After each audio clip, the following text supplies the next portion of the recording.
தங்க பிள்ளைகளா, ஒரு சில தங்க பிள்ளைகளுக்கு மட்டும் இந்த பதிவு என்ன அப்படின்னா, தன்னுடைய கனவுகள் நிறைவேறுவதற்காக நான் நிறைய கஷ்டப்படுறேன், நிறைய துன்பங்கள் சந்திக்கிறேன், இருந்தாலும் எனக்கு அந்த கனவுகளும் ஆசைகளும் என்னுடைய விருப்பங்களும் நிறைவேறல அப்படின்னு அழுதுட்டு இருக்க தங்க பிள்ளைகளுக்கு மட்டும் இந்த அருள்வாக்கு.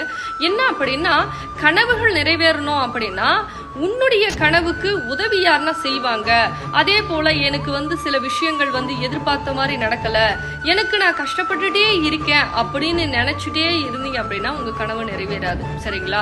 இந்த கஷ்ட காலத்திலயும் ஒவ்வொரு விஷயத்திலையும் நமக்கு அந்த பயிற்சி கிடைக்குது, நம்ம கனவு நிறைவேற போகுது, நமக்கு உண்டான விஷயத்த நம்ம செஞ்சுட்டு இருக்கோம், கண்டிப்பா ஒரு நாள் என் கனவு நிறைவேறும் அப்படின்னு சொல்லி தைரியமா போராடும்.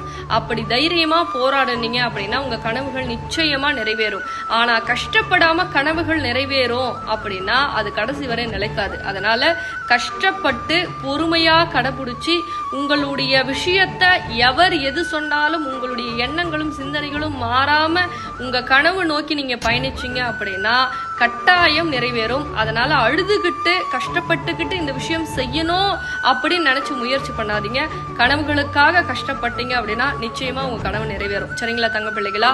அதே போல இந்த மாதிரி என் கனவு நிறைவேறல அப்படின்னு சொல்லி நிறைய தங்க பிள்ளைகள் புலம்பிட்டு இருப்பாங்க இல்லையா, அவங்க கிட்ட அவங்களுக்கும் இந்த பதிவை மறக்காம ஷேர் பண்ணுங்க. சரிங்களா? ரொம்ப சந்தோஷம்.